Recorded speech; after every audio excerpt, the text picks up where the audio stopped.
چھوڑتے ہیں۔ السلام علیکم۔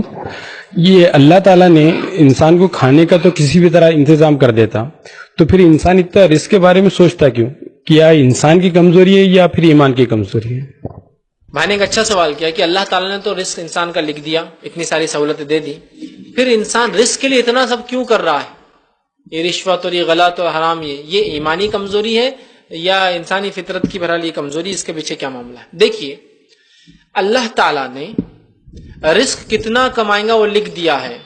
جب انسان اپنی ماں کے پیٹ میں 40 دن کا ہوتا ہے، ایک فرشتہ آتا ہے اور کہتا ہے اللہ کتنا رزق لکھوں؟ تو اللہ بتا دیتا ہے، کتنی زندگی لکھوں؟ اللہ بتا دیتا ہے، اور اس میں روح پھونک دی جاتی ہے۔ 4 باتیں بہرحال تفصیلات کے ٹائم میں روح پھونک دی جاتی ہے۔ تو گویا میں کیا کماؤں گا، کتنا رزق دنیا میں حاصل کروں گا، یہ تو میرے تقدیر میں لکھا کے لا چکا ہوں، مجھے اس کی فکر نہیں کرنا ہے، مجھے صرف اس کی کوشش کرنا ہے۔ یہ ایک بات ہو گئی۔ تو ایمان والا انسان وہ ہے جو مطمئن ہے، جو اس کا رب اسے دے رہا ہے، اور حلال رزق کے لیے وہ کوشش کرتا رہتا ہے۔ یہ مطمئن ہونا نہیں گھر میں پڑ گیا بس منہ کھول کے کہ اللہ دے دے گا، نکل گیا گھر چھوڑ کے کتنے دن اور بول اللہ دے دے گا، یہ نہیں ہے۔ کوشش کرتا ہے اور جو ملتا ہے مطمئن ہوتا ہے کہ میرے رب نے یہ لکھا تھا مجھے مل گیا۔ لیکن ساتھ ہی ساتھ اللہ نے ہمیں ایسی فطرت پر پیدا کیا ہے کہ ہم زیادہ سے زیادہ رزق کمانا چاہتے ہیں۔ یہ ہماری فطرت کا پارٹ ہے، حصہ ہے، یاد رکھیے۔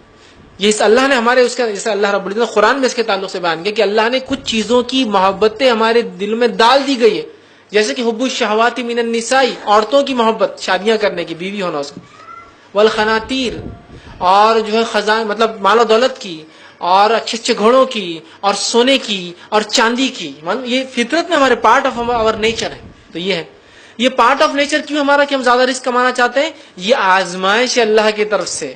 ملنا تو اتنا ہی ہے جتنا لکھا گیا ہے، فطرت میں ڈال دی گئی کہ جو ہے اس کو حاصل کرو۔ اب اللہ آزماتا ہے، حاصل حلال سے کرتا ہے حرام سے، کتنا ملنا ہے طے ہے۔ ایک اور حدیث میں آپ نے فرمایا انسان کتنا کمائے گا اس کی تقدیر میں لکھا جا چکا ہے، حلال سے کمائے یا حرام سے، یہ اس کو اختیار ہے۔ تو یہ بات سمجھ لیجئے، کتنا کماؤں گا، فار ایگزامپل میرے تقدیر میں لکھا میں 100 کماؤں گا، مجھے اختیار ہے حلال سے کماؤں یا حرام سے کماؤں۔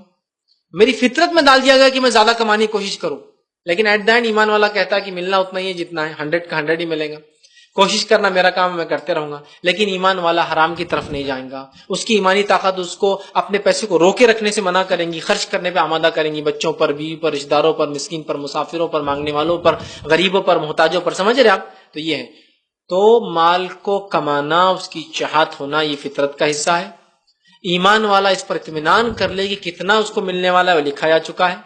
یہ اختیار انسان کو دیا گیا ہے کہ حلال سے کمائے ہم، اگر میں 100 کمانے والا ہوں تو حلال سے یا حرام سے، دونوں سے میں کتنا ہی کماؤں گا، 100۔ تو حرام کمانے والا یہ قطعاً نہ سمجھے کہ تقدیر سے زیادہ کمانے والا ہے، لیکن جو فطرت میں اللہ نے ڈالی ہے نا کمانے کی چاہت، اگر اس کو انسان اپنے تقوی سے کنٹرول نہ کرے، دین اسلام کی حصول و ضوابط سے جو رولز اینڈ ریگولیشن کنٹرول نہ کرے، تو پھر آؤٹ آف کنٹرول ہو کر انسان یہ سب چیزیں کرنے لگ جاتا ہے۔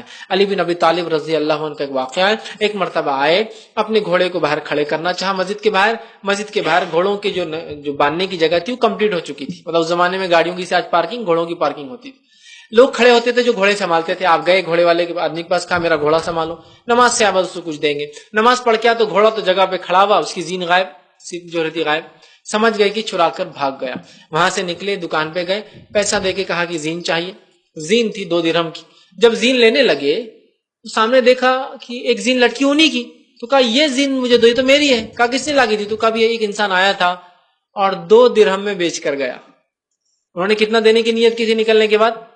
2 درہم، اس نے بیچ کر گیا 2 درہم میں۔ تو یہ واقعہ بتا رہا ہے کہ تقدیر میں اس کے تھا کمانا کتنا، 2 درہم، اب اس نے اختیار کیا کیا، حرام طریقہ۔ بس یہ بتانا چاہوں تو کتنا کمائیں گے لکھا جا چکا ہے۔ مومن کو محنت کرنی چاہیے، مال کمانا اس کی فطرت کا حصہ ہے، دین اور شریعت پہ عمل کر کے اس فطرت کو کنٹرول کرتا ہے کہ اب نارمل نہ ہو، ابرپٹ نہ ہو، یا غلط راستے سے نہ اختیار کرے، اور جو ملتا ہے مومن اکتفا کرتا ہے کہ جو ملا تقدیر میں تھا۔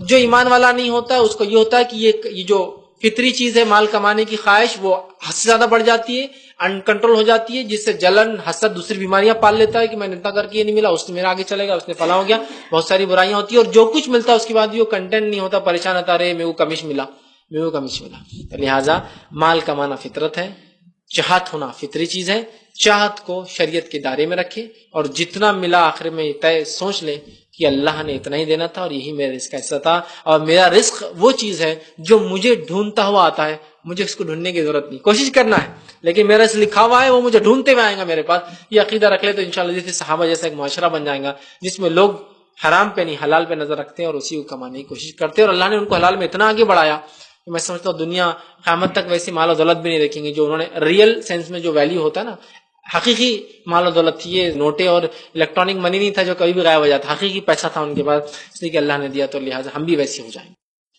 السلام علیکم ورحمۃ اللہ وبرکاتہ. ناظرین، اگر آپ کو اس ویڈیو سے کوئی فائدہ ہوا ہے اور آپ سمجھتے ہیں کہ اس ویڈیو سے اور بھی لوگ فائدہ اٹھا سکتے ہیں تو آپ ضرور ہمارا تعاون کریں تاکہ ہم ایسے کوالٹی کے اور بھی ویڈیوز جو ہے بنا سکیں اور یہ پیغام اسلام کا دوسروں تک بھی پہنچا سکیں. جس طرح سے آپ فائدہ اٹھا رہے ہیں دوسرے بھی اس کا فائدہ اٹھائیں. تو آپ ضرور ہمارا تعاون کیجیے. آپ اپنا تعاون ہمارے بینک اکاؤنٹس یا ویسٹرن یونین کے ذریعے جو ہے ہم تک بھیج سکتے ہیں، جس کی تفصیلات انشاءاللہ عزیز آپ کو اسی ویڈیو میں ملیں گی. اس بات کا آپ خاص خیال رکھیں کہ کوئی رقم چھوٹی نہیں ہوتی. ضرور بھی ضرور آپ اپنا تعاون کریں. آپ ہمیں زکوٰۃ اور صدقات کے ذریعے تعاون کر سکتے ہیں اور آپ کوشش کریں کہ آپ اپنی زکوٰۃ و صدقات ہم تک پہنچائیں. بالخصوص رمضان کے مہینے میں آپ ہمیں یاد رکھیں تاکہ اس دعوت و تبلیغ کے کام میں آپ کا بھی تعاون لگے. السلام علیکم ورحمۃ اللہ وبرکاتہ.